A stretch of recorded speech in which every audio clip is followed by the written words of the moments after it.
મિત્રો આપનું સ્વાગત છે મેટ્રેસ મેન્યુફેક્ચરિંગ વિડિયો સિરીઝમાં। અત્યારે અમે આવ્યા છીએ unique mattress private limited company રાજકોટમાં।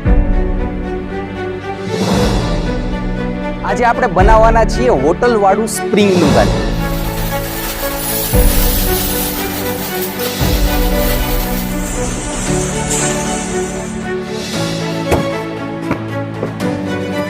સ્પ્રિંગ છે એટલે જમતો મળવાનો છે। જો આ બાઉન્સ જો સામાન્ય રીતનામાં પડખું ફરવું ઘણું બધું ઈઝી હોય। જો આ પ્રકારની જમ્પિંગ વાળી સ્પ્રિંગ હોય છે। ફોમ કટર મશીન છે ને આ ટાઈપનું હોય છે। આ જે ગન છે ને આને સ્પ્રે ગન કહેવાય અને આની અંદર જે વસ્તુ છે ને આ છે એસઆર।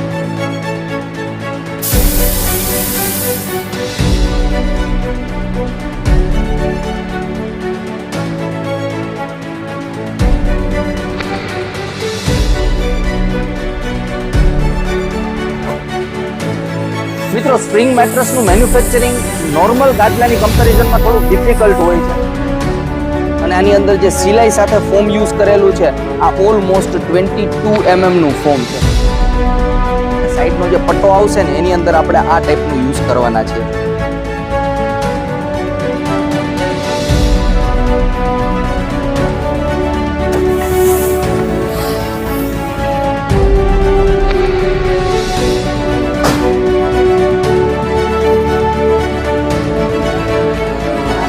ટેપેજ મશીન ઉપર લઈ જવાના છે। તો ગાદલાની ચારે બાજુ છે ને આ ટાઈપના બટન્સ લગાડવામાં આવે।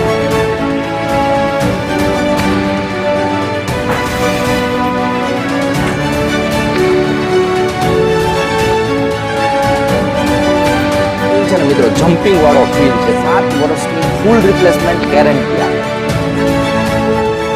મિત્રો મેટ્રેસ મેન્યુફેક્ચરિંગ વિડિયો સિરીઝમાં આપણે અલગ અલગ પ્રકારના ગાદલાનું મેન્યુફેક્ચરિંગ કરીને બતાવતા હોઈએ છીએ કે ફેક્ટરીમાં ગાદલું કઈ રીતના બને છે। આખી મેન્યુફેક્ચરિંગ પ્રોસેસ આ વિડિયો સિરીઝમાં આપણે બતાવીએ છીએ। તો આજે મિત્રો જે આપણે ગાદલું બનાવીને બતાવવાના છીએ આ ગાદલું છે પોકેટ સ્પ્રિંગમાંથી બનેલું ગાદલું, એટલે કે સ્પ્રિંગનું ગાદલું છે। સામાન્ય રીતના તમે હોટલમાં જતા હોય ને ત્યારે તમે જોયું હશે કે જમ્પિંગ વાળા ગાદલા યુઝ થતા હોય છે। તો આ જમ્પિંગ વાળું ગાદલું છે।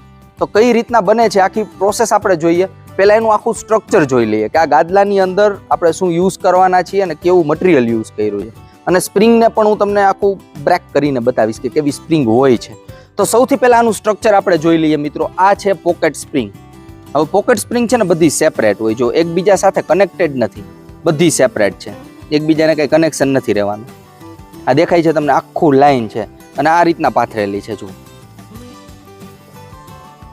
આખું સ્ટ્રક્ચર પોકેટ સ્પ્રિંગનું જ છે, બધી સેપરેટ સ્પ્રિંગ હોય અને આ ઇન્સ્યુલેટરની અંદર પેક આવે। આને ઇન્સ્યુલેટર કે ઉપરનું જે ફેબ્રિક તમને દેખાય છે ને આને ઇન્સ્યુલેટર કે, જેને કારણે વેધરની આની ઉપર ઇફેક્ટ ના થાય અને સ્ટેટિક ચાર્જ જે છે એ ઓછો જનરેટ થાય આની અંદર, એના માટે આપેલું હોય છે। હવે આ પોકેટ સ્પ્રિંગનો ફાયદો શું થાય એ આપણે જોઈ લઈએ, પછી હું તમને આને ફાડીને બતાવું કે કઈ રીતનું હોય છે અંદરનું સ્ટ્રક્ચર। તો સૌથી પહેલા તો આની ઉપર આપણે વજન રાખીએ ને મિત્રો તો જમ્પ મળે। જુઓ સ્પ્રિંગ છે એટલે જમ્પ તો મળવાનો છે। જો આ બાઉન્સ, જો આ જમ્પિંગ મળવાનું છે। આપણે આ પથ્થરો છે એક મોટો, આને રિલીઝ કરીને તમને બતાવું। જમ્પિંગ જોજો તમે ખાલી, જો કેટલું બાઉન્સ આપે છે। આ બાર ફેંકી દે છે ઉલટાનું, એટલે કે જમ્પિંગ આની અંદર મળવાનું છે। એટલે જો તમને ગાદલામાં જમ્પ પસંદ હોય ને તો સ્પ્રિંગનું ગાદલું તમારા માટે સારું। બીજો આનો ફાયદો મિત્રો એ થાય કે નો પાર્ટનર ડિસ્ટર્બન્સ, એટલે કે માનો કે તમે ગાદલામાં અહીંયા સૂતા છો અને બાજુમાં છોકરાઓ સૂતા છે અથવા પાર્ટનર સૂતા છે, તો તમે અહીંયા માનો કે મૂવમેન્ટ કરતા હોય, પડખું ફરો તો બાજુમાં કોઈને ડિસ્ટર્બન્સ થાય નહીં, એટલે કે નો પાર્ટનર ડિસ્ટર્બન્સ ટેકનોલોજી આને કહેવાય, જે પોકેટ સ્પ્રિંગના ગાદલામાં તમને જોવા મળે। હવે સ્પ્રિંગના ગાદલામાં બીજી એક સ્પ્રિંગ આવે બોનલ સ્પ્રિંગ। હવે બોનલ સ્પ્રિંગ આવે ને એ એકબીજારે કનેક્ટેડ હોય। પહેલાના જમાનાના જે ઓલા પલંગ આવતા સ્પ્રિંગ વાળા તમે જોયા હોય તો એકબીજારે કનેક્ટેડ હોય, કે અહીંયા તમે બેઠા હોય ને બાજુમાં કોઈ વ્યક્તિ બેસે ને તો તમે આખા મૂવમેન્ટ કરો, તો એ બોનલ સ્પ્રિંગ અને આ છે પોકેટ સ્પ્રિંગ। સામાન્ય રીતના મિત્રો પોકેટ સ્પ્રિંગનું જે ગાદલું છે ને બેક પેઇન માટે રેકમેન્ડેડ ના હોય, કમરના દુખાવા માટે ઓછું રેકમેન્ડેડ હોય, એટલે મોટી ઉંમરના વ્યક્તિ હોય ને એના માટે પોકેટ સ્પ્રિંગના ગાદલા ઓછા રેકમેન્ડેડ હોય। એનું એક જ રીઝન છે કે આ પોચા હોય અને જમ્પિંગ વાળા હોય। હવે તમને પ્રેક્ટિકલી હું બતાવું કે માનો કે હજી તો આપણે ખાલી સ્પ્રિંગનું સ્ટ્રક્ચર રાખ્યું છે। હવે જો આમાં આપણે સૂઈને એટલે થાય શું, જે વજનવાળો પાર્ટ છે ને બોડીનો, માનો કે હિપનો જે પાર્ટ છે એ વધારે આની અંદર ખૂદશે. જેટલો વજન જે બોડી પાર્ટમાં હશે ને એટલી સ્પ્રિંગ વર્ક કરશે, એટલું ખૂદશે. તમને જો સાઈડમાંથી કદાચ દેખાતું હોય તો સ્ટ્રક્ચર જે છે એ રીતના જ મૂવમેન્ટ કરે. સ્પ્રિંગ છે ને કે જ્યાં જેટલો વજન એટલી સ્પ્રિંગ ડાઉન જાય. અને સામાન્ય રીતના આમાં પડખું ફરવું ઘણું બધું ઈઝી હોય. તમે આ રીતના મૂવમેન્ટ કરતા હોય ને તો બહુ મજા આવે આ ગાદલામાં પડખા ફરવાની, કારણ કે સ્પ્રિંગ છે એ તમને ધક્કો મારવાની છે, પુશ આપશે. આ રીતના મૂવમેન્ટ કરીએ ને ત્યારે સ્પ્રિંગ એક પુશ આપે, તો એમાં પણ આ ઘણું બધું કમ્ફર્ટેબલ રહે મૂવમેન્ટ કરવામાં.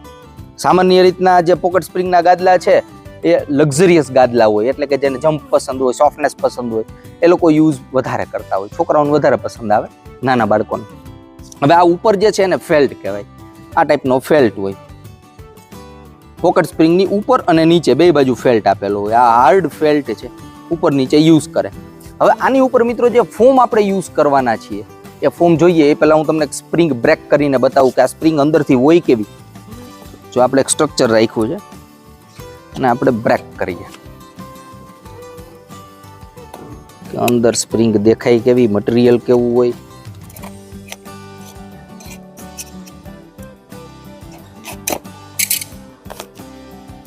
જો મિત્રો આ છે સ્પ્રિંગ. જો આ પ્રકારની જમ્પિંગ વાળી સ્પ્રિંગ હોય છે, આખો આ તાર જ આવે એક પ્રકારનો. આ જે મટીરિયલ યુઝ થાય ને મિત્રો, આ મટીરિયલ સામાન્ય રીતના આમાં કાટને ઓછું લાગતું હોય છે. અને આનો જે ફીલ છે ને મિત્રો એ આના ગેજ ઉપર ડિપેન્ડ હોય. આ જે ગેજ આવે ને આ ગેજ ઓછો હોય તો આ સોફ્ટનેસ વાળી હોય, જાડો હોય ગેજ, વધારે મોટો હોય તો આ હાર્ડનેસ વાળી સ્પ્રિંગ બને.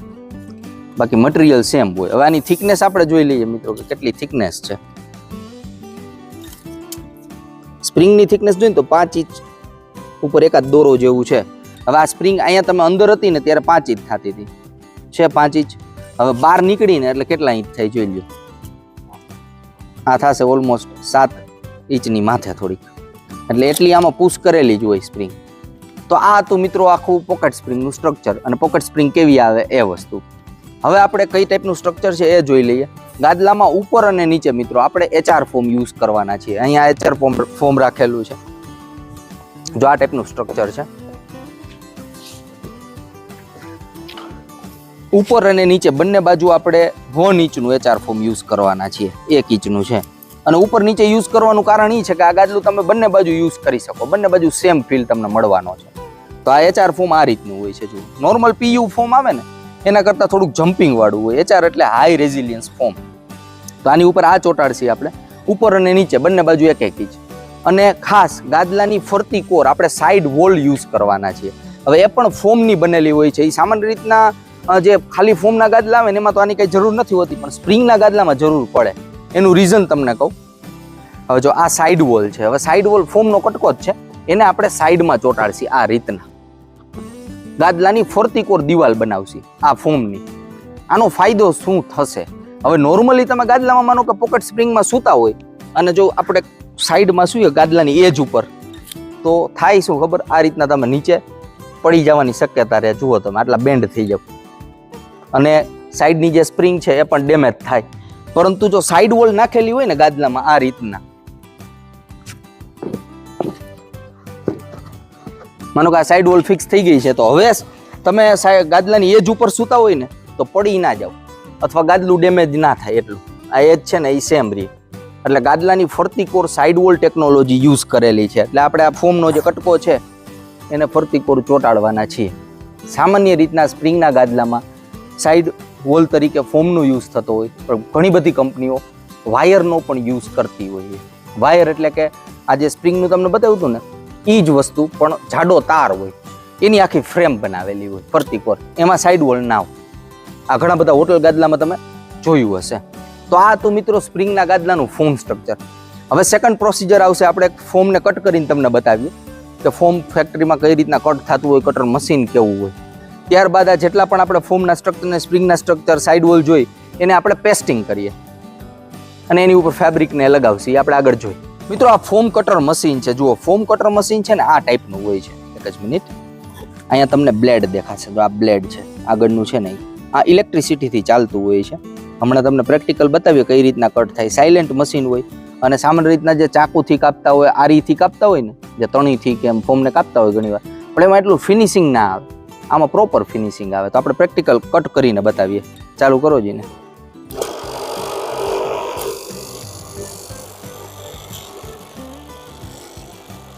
બ્રેડ કાપતા હોય ને એમ કપાતું જાય ફોમ.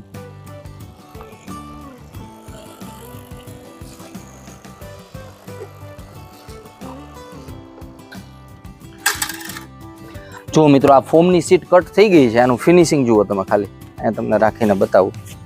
આ પ્રોપર ફિનિશિંગ આવે આમાં કટ થાય ને એટલે ફોમ. હવે મિત્રો આપણે પેસ્ટિંગ સ્ટાર્ટ કરીએ. મિત્રો અહીંયા જે તમને દેખાય છે ને આ કમ્પ્રેસર છે, એર કમ્પ્રેસર છે, જે આપણે હવા ભરવાનું કમ્પ્રેસર આવતું હોય ને, અને એની સાથે આ પાઇપ થ્રુ કનેક્ટેડ છે આ ગન. હવે આ જે ગન છે ને આને સ્પ્રે ગન કહેવાય. અને આની અંદર જે વસ્તુ છે ને આ છે SR, એટલે કે ફોમને ચોંટાડવા માટે જે ગુંદર વપરાય ને એ આપણી દેશી ભાષામાં કહીએ તો આ ટાઈપની આખી ગન હોય છે. અહીંથી સ્પ્રે કરવામાં આવે એટલે આની અંદર જે SR છે એ સ્પ્રે થાય. ફોર એક્ઝામ્પલ હું તમને એક નાનકડો ડેમો બતાવું. આ રીતના આને પુશ કરશી ને આપણે એટલે આ રીતના આ નીકળે SR, એટલે આનાથી સ્પ્રે થાય SR. તો આ ટાઈપની ગનનો યુઝ થતો હોય છે ફોમ પેસ્ટિંગ માટે.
મિત્રો સ્પ્રિંગ મેટ્રેસનું મેન્યુફેક્ચરિંગ નોર્મલ ગાદલાની કમ્પેરિઝનમાં થોડુંક ડિફિકલ્ટ હોય છે, કારણ કે આની અંદર સ્ટેટિક ચાર્જ જનરેટ થવાના ચાન્સ રહેતા હોય છે.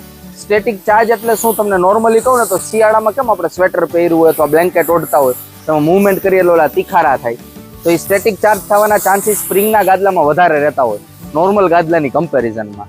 કારણ કે આ ગાદલાની અંદર નીચે પેલી મેટલનો વાયર પણ આવે, ઉપર ફોમ આવે, આ એસઆર આવે, આ બધું કેવું છે ફ્લેમેબલ હોય. ફોમ છે એ પણ ફ્લેમેબલ હોય, સળગે એવી વસ્તુ છે. તો સ્પ્રિંગ મેટ્રેસનું મેન્યુફેક્ચરિંગ કરતા હોય ત્યારે ફાયર સેફટી બહુ ઇમ્પોર્ટન્ટ જરૂરી છે, ટૂંકમાં રાખવી જ જોઈએ. તો આ ઉપરનું લેયર પણ પેસ્ટિંગ થઈ ગયું છે મિત્રો. હવે આપણે આની ઉપર જે ફેબ્રિક યુઝ કરવાના છીએ એ ફેબ્રિક આપણે જોઈ લઈએ કે કઈ ટાઈપનું ફેબ્રિક આમાં યુઝ કરવાના છીએ. ટોટલ જે આની થિકનેસ થશે ને ગાદલાની એ 8 ઇંચનું ગાદલું બનવાનું છે. તો હવે આપણે ફેબ્રિક જોઈ લઈએ.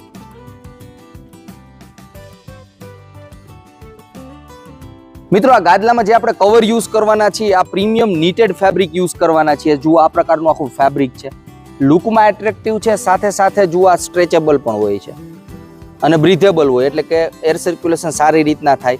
અને આની અંદર જે સિલાઈ સાથે ફોમ યુઝ કરેલું છે આ ઓલમોસ્ટ 22 mm નું ફોમ છે, 22 mm ફોમ યુઝ કરેલું છે. આ પણ ઓપન સેલ હોય, એટલે કે આનું જે સ્ટ્રક્ચર હોય ને એ ઓપન હોય, જેને કારણે ગાદલામાં ગરમીનો ઇસ્યુ ન આવે.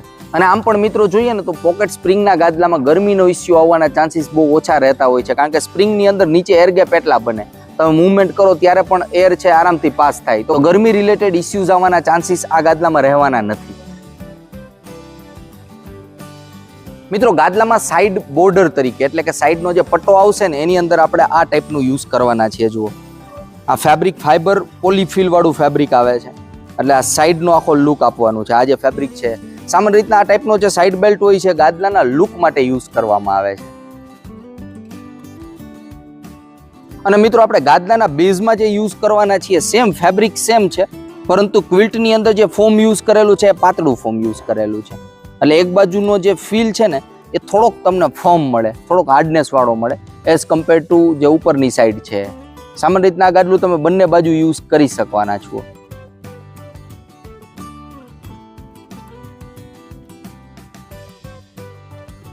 મિત્રો ફોમ સ્ટ્રક્ચર ઉપર આછું એસઆર લગાવવામાં આવે, બહુ વધારે લગાવવામાં ના આવે, નોર્મલ એસઆર લગાવવામાં આવે, કારણ કે આની ઉપર જે આપણે ફેબ્રિક લગાવશી ને એ આની સાથે ચોટીને રહે. ઘણીવાર એવું થાય કે ગાદલું જૂનું થાય ને એમ એની અંદર બબલ્સ બની જાય, અથવા ઉપરનું જે કાપડ હોય ને એ ખસી જતું હોય છે. તો જો આની ઉપર એસઆર પ્રોપર લગાવેલું હોય અને એની ઉપર ફેબ્રિક લગાવીએ તો ફેબ્રિક પણ પ્રોપર રીતના ચોટી જાય, તો ભવિષ્યની અંદર સેગિંગનો ઇસ્યુ ન આવે અથવા બબલ્સ થવાનો ઇસ્યુ ન આવે. તો આની ઉપર હવે ફેબ્રિક લગાવશી.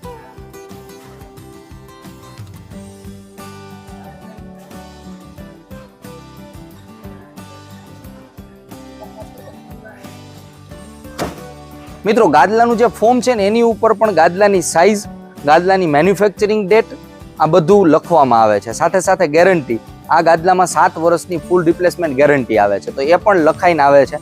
એનો ફાયદો શું થાય મિત્રો કે ભવિષ્યની અંદર વોરંટી કાર્ડ જે આનું આવે છે એ માનો કે તૂટી ગયું, બિલ ફાટી ગયું, અથવા સાઈડમાં આની ઉપર એક MRP સાથે વોરંટી લખેલી આવે એ પણ તૂટી ગયું, તો પણ જ્યારે તમે આનું કવર ઓપન કરો તો અંદર મેન્યુફેક્ચરિંગ ડેટ લખેલી આવે. તો આ એક સારી વસ્તુ છે કે મેન્યુફેક્ચરિંગ જ્યારે ગાદલાનું થતું હોય ત્યારે ફોર્મની ઉપર આ ટાઈપનું લખવું જોઈએ, જેના કારણે ભવિષ્યની અંદર ગેરંટી વોરંટીના ઇસ્યુ હોય એ ઇઝીલી સોલ્વ કરી શકાય. જો બિલ ખોવાઈ ગયું હોય કે એવું તેવું થયું હોય તો.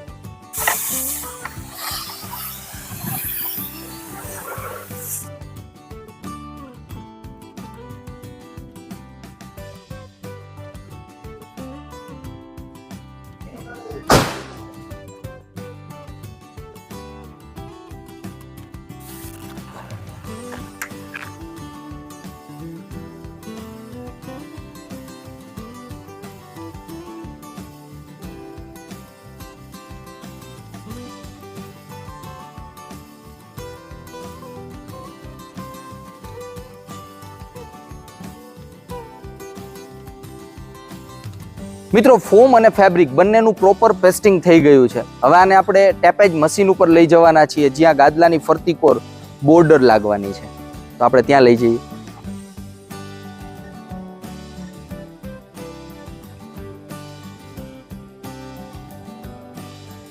મિત્રો ગાદલાની ચારેય બાજુ છે ને આ ટાઈપના બટન્સ લગાડવામાં આવે. આ છે ને સામાન્ય રીતના લુક માટે હોય છે, પરંતુ એર સર્ક્યુલેશન પણ આનાથી થાય એમ કહેવાય છે, પણ હકીકતમાં એનાથી કાંઈ એટલો ફરક નથી પડતો, પણ લુક માટે હોય છે.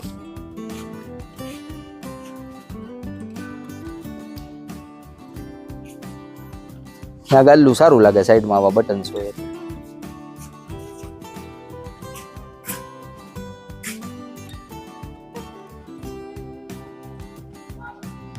મિત્રો આ ટેપેજ મશીન છે. ટેપેજ મશીન એટલે કે ગાદલાની ફરતી કોર છે ને આ ટાઈપની બોર્ડર લાગવાની છે. જુઓ તમને બતાવું કઈ રીતના લાગતી હોય છે. આ જે ગાદલાની ફરતી કોર આ રીતના બોર્ડર આમાં સિલાઈ થશે. હવે સિલાઈ કરવા માટેનું જે મશીન છે ને આ મશીન છે, સ્ટિચિંગ મશીન છે સિલાઈનું. આ ફરતી કોર ફરશે, આખું હાઇડ્રોલિક મશીન હોય છે મિત્રો. તો જોયો કઈ રીતના ગાદલાની ફરતી કોર બોર્ડર ફિટ થાય છે.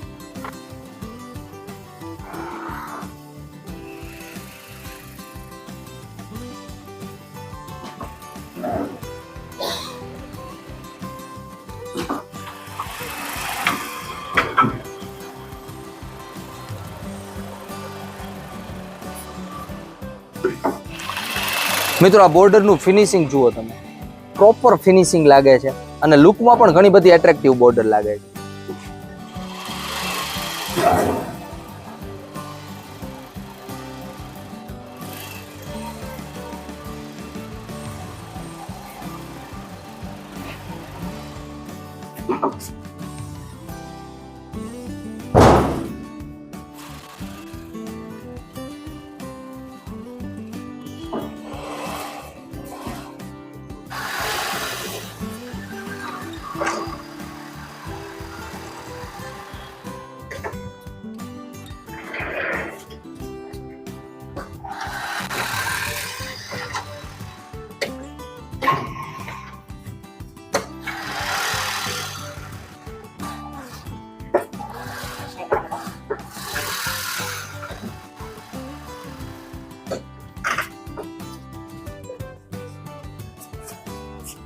મિત્રો ગાદલું બનીને રેડી થઈ ગયું છે. આની થિકનેસ આપણે જોઈએ.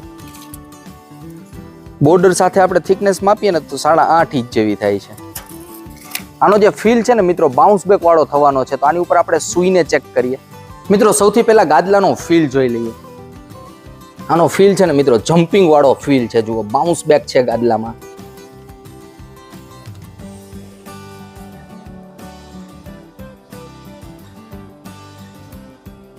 સુવામાં પણ મિત્રો કમ્ફર્ટેબલ ગાદલું છે. જો તમારો વેઇટ નોર્મલ હોય ને તો નોર્મલ એટલે કે 80 કિલોની આસપાસ વજન હોય ને તો આ ગાદલાનો જે ફીલ છે તમને મીડિયમ સોફ્ટ લાગશે. બહુ કડકય નહીં, બહુ પોચોય નહીં. અને 80 કિલોથી વધારે હશે તો તમને પોચું લાગશે વધારે. તો એટલું બધું સોફ્ટ પણ નથી ગાદલું. જમ્પિંગ છે ગાદલામાં પરંતુ એટલી બધી સોફ્ટનેસ નથી. તો કમ્ફર્ટેબલ વસ્તુ છે મિત્રો. આ ગાદલું ખાસ કરીને જોઈએ તો જો તમારું વજન 80 કિલો અથવા એનાથી ઓછો હોય, તમને કમરના દુખાવા ન હોય, એટલે કે લોવર બેક પેઇનનો ખાસ ઇસ્યુ ન હોય, તો આ તમારા માટે રેકમેન્ડેડ રહેશે. ખાસ કરીને ચાઇલ્ડ રૂમ, બાળકોના રૂમ માટે, માસ્ટર રૂમ માટે તમે આ ગાદલાને યુઝ કરી શકો છો. પેરેન્ટ્સ રૂમની વાત કરીએ ને એટલે કે મોટી ઉંમરના વ્યક્તિ હોય, દાદા દાદીનો રૂમ, તો એનો વજન છે ને 60 કિલો અથવા એનાથી ઓછો હોય ને તો દાદા દાદીના રૂમમાં આપી શકાય, અધરવાઇઝ ન આપતા.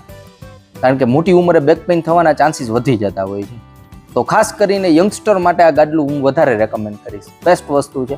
આની અંદર ગરમીનો કોઈ ઇસ્યુ આવવાનો નથી. લક્ઝરિયસ ફીલ છે, જમ્પ છે ગાદલામાં, અને એટલું સોફ્ટ પણ નથી કે નોર્મલ પર્સનને અથવા નોર્મલ વેઇટવાળા પર્સનને આમાં બેક પેઇનનો ચાન્સ રહે. અને આ ગાદલું બંને બાજુ યુઝ કરી શકો. સામાન્ય રીતના સ્પ્રિંગના ગાદલા હોય ને મિત્રો એ એક સાઈડ જ યુઝ થતા હોય છે, પરંતુ આ બંને બાજુ તમે યુઝ કરી શકો. અને ખાસ કરીને ગાદલામાં જ્યારે તમે બેસતા હોય ત્યારે જે આ કોર્નરનો એરિયા છે એમાં આ રીતના બેસવું જોઈએ. તો આ જે પાર્ટ છે ને ડેમેજ ન થાય. બાકી સ્પ્રિંગના ગાદલાની અંદર આ બોર્ડરનો જે પાર્ટ છે ને એ ડેમેજ થવાના ચાન્સ રહેતા હોય. ક્યારે? જ્યારે તમે ગાદલાની બોર્ડર ઉપર આ રીતના બેસો ને ત્યારે. આ કાયમી આપણે ટેવ પડી જાય ને તો આ જે સ્પ્રિંગના ગાદલાનો સાઈડનો હિસ્સો છે ને આ પાર્ટ એ સેગ થવાના ચાન્સ રહે. તો બેસવું આ રીતના જોઈએ. અને ટાઈમે ટાઈમે તમે ગાદલાને રોટેટ કરો તો પણ વધારે સારું. રોટેટ એટલે કે આ પગની બાજુ છે, આ માથાની બાજુ છે, તો ટાઈમે ટાઈમે માથાની બાજુ પગની બાજુ લઈ લો. 3-4 મહિને તો ગાદલાને ઊંધું કરી નાખો તો ગાદલાની જે લાઈફ છે ને એ તમને પ્રોપર મળે અને સેમ ફીલ તમને લાંબા સમય સુધી મળે. હવે મિત્રો વાત કરીએ પ્રાઇસની. મિત્રો આ ગાદલાને unique mattress private limited company બનાવે છે અને ગાદલાના મોડલનું નામ છે એન્જલ મોડલ. હવે એન્જલ મોડલની આપણે પ્રાઇઝની વાત કરીએ તો 6 ઇંચનું ગાદલું, આની જે થિકનેસ 6 ઇંચ હોય અને 6 બાય 5 ફૂટની સાઇઝમાં આની કિંમત જોઈએ ને તો 19,500 રૂપિયાની આસપાસ આની એમઆરપી છે. અને સેમ 8 ઇંચની જાડાઈમાં આપણે સેમ સાઇઝમાં ગાદલું જોઈએ ને તો નિયર અબાઉટ 23,500 રૂપિયાની આસપાસ એમઆરપી છે. મેં તમને એમઆરપી બતાવેલી છે, આની અંદર ડિસ્કાઉન્ટ ઓફર પણ ચાલતી હોય છે, સારી એવી ડિસ્કાઉન્ટ અને ઓફરો ચાલતી હોય તો એ વધારાનો બેનિફિટ પણ આમાં મળતો હોય છે. અને unique mattress private limited company મિત્રો આ ગાદલાની અંદર 7 વર્ષની ફૂલ રિપ્લેસમેન્ટ ગેરંટી આપે છે. તો 7 વર્ષ માટે પીસ ઓફ માઇન્ડ રહેવાનું છે.